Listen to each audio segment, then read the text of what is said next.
Hello and welcome to another part of this chapter graph theory.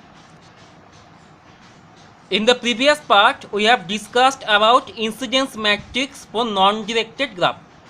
Now in this part we shall discuss about incidence matrix for directed graph or digraph. We know that a directed graph or digraph is a graph where every edge has a specific direction from one vertex to another vertex. We assume that G be the directed graph which has n number of vertices and m number of directed edges. Also we assume that the graph contains no loop. So the graph contains no loop or no self loop. Then the incidence matrix is denoted by Ig, and we know that it is a n cross m matrix and the elements are Aij, where n is the number of rows which is the number of vertices of the graph G, and m being the number of columns which is the number of edges of the graph G, and the elements are denoted by Aij. And we shall define the incidence matrix for directed graph like that. We shall put the element Aij equal to 1 if the jth edge is leaving the ith vertex. If the jth edge is leaving the ith vertex, then we shall put Aij equal to 1, and we shall put Aij equal to minus 1 if jth edge is entering ith vertex. If jth edge is entering ith vertex, then we shall put Aij equal to minus 1. So we shall put Aij equal to plus 1 if jth edge is leaving ith vertex, and we shall put Aij equal to minus 1 if jth edge is entering ith vertex. Otherwise we shall put Aij equal to 0. So this is the definition of incidence matrix for digraph. Next we shall consider one digraph and we shall find the corresponding incidence matrix. Let us consider this directed graph. This graph has 1, 2, 3, 4, 5 vertices and 1, 2, 3, 4, 5, 6 directed edges. So let us find the incidence matrix for this directed graph. First of all, we shall label the vertices and the edges. We have labeled all the vertices and the edges. We find that this directed graph has no self loop, so we shall find the incidence matrix of this graph. Now we know that incidence matrix is n cross m matrix, where n is the number of vertices and m is the number of edges. Here we find that the graph has 5 vertices and 6 edges. So the incidence matrix will have 5 rows and 6 columns. So let this be the incidence matrix of this digraph. This is a 5 cross 6 matrix because it has 5 number of vertices. So it has 5 number of rows and 6 columns corresponding to 6 edges. Now the rule is that we shall consider one edge, the first edge E1. We consider first edge which is E1. Now from the graph we find that the direction of E1 is from V1 to V2. So E1 is a directed edge from V1 to V2. So the edge E1 is leaving the vertex V1 and entering the vertex V2. Therefore by the rule we shall put plus 1 in the row of V1 because the edge E1 is leaving the vertex V1 and the edge E1 is entering the vertex V2. So we shall put minus 1 in the row of V2 for E1, since E1 is entering V2 and leaving V1, and we shall put 0 for the remaining elements in this column. So here we are replacing 0, 0, 0. So first column is done. Now the second column, E2, we consider the edge E2. Here we find that the direction of E2 is from V2 to V3. So the edge E2 is entering into the vertex V3 and leaving the vertex V2.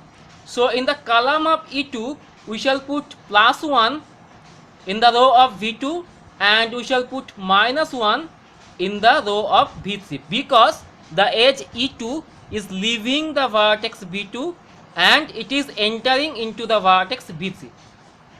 Now for the remaining elements we shall put 0. So 0, 0 and 0. Next we consider E3. Here we find that E3 is parallel edge to that of E2, but the direction is opposite to that of E2. So E2 is leaving the vertex V3 and it is entering into the vertex V2. Therefore in the column of E3 we shall put +1 in the row of V3 and we shall put -1 in the row of V2. So here we are replacing -1 in the row of V2 and +1 in the row of V3, because the edge E3 is leaving the vertex V3 and it is entering into the vertex V2. And for the remaining elements we put 0. Next we consider E4. Here we find that the direction of E4 is from V4 to V3. So in the column of E4 we shall put +1 in the row of V4 and -1 in the row of V3 and 0 for the remaining elements. Similarly for E5, its direction is from V4 to V5. So we shall put +1 in the row of V4 and -1 in the row of V5, and for the remaining elements we put 0. And finally for E6, we find that the direction of E6 is from V4 to V1. So we shall put +1 in the row of V4 and -1 in the row of V1, and for the remaining elements we put 0. So this is the required incidence matrix of the given diagram. Now one interesting thing is that from this incidence matrix we can find the in degree and out degree of any vertex of this graph. As for example, if we consider V3, then the number of +1 in this row is the out degree of this vertex V3 and the number of -1 is the number of in degree of this vertex. Now in this row we find that there is only 1 +1 and 2 -1. So the in degree of this vertex will be 2 and out degree will be 1. Let us check. For this vertex V3, we find that there are two edges which are incident into this vertex or which are entering this vertex V3. Therefore the in degree of this vertex is 2 and only one edge is leaving this vertex, which is E3. So the out degree of this vertex is 3. Therefore for any digraph, if the digraph contains no self loop, then we can find the incidence matrix. Next we shall find the opposite. That means if the incidence matrix of a digraph is given, then we shall find the corresponding digraph. Let us consider this incidence matrix of a digraph. So we shall find the corresponding digraph. Now one thing to note, that in an incidence matrix there cannot be more than 2 non-zero elements for any column. Now suppose this is the given incidence matrix. Now the vertices and the edges are not labeled here. So first we shall label the vertices and the edges. Suppose this is V1, V2, V3, V4 and V5, and also let this is E1, E2, E3, E4, E5. So this incident matrix has 5 rows and 5 columns. So the digraph will have 5 vertices and 5 edges. Now let us draw the digraph. First we put all the vertices. So there are 5 vertices, V1, V2, V3, V4, V5.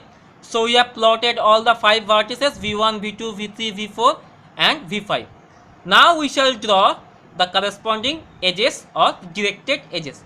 The first edge is E1. Now from this column we find that in the row of V2 we have -1 and in the row of V3 we have +1.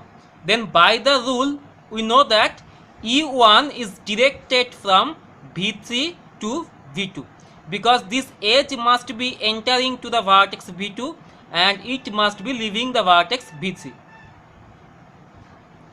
So we add this edge E1. So this is E1 edge which is leaving the vertex V3 and entering the vertex V2.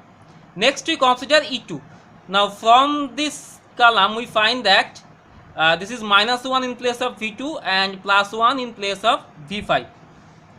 So by the rule this E2 must be leaving the vertex V5 and it must be entering the vertex V2. So we draw this edge. The direction of this edge will be from V5 to V2 because there is +1 in place of V5 and -1 in place of V2. Next one is E3. Here we find that both the elements are +1. That is only possible if the edge is non-directed because there is no direction in this edge. So we find that E3 must be incident to both V1 and V3. So V1 and V3. So here we find that E3 has no specific direction. So this is a non-directed edge. Next one is E4. Here we find that in the column of E4 we have +1 in place of V3 and -1 in V4. That means the direction of E4 will be from V3 to V4. So the direction of E4 it is from V3 to V4 because there is +1 in V3. So E4 must be leaving the vertex V3 and it must be entering the vertex V4.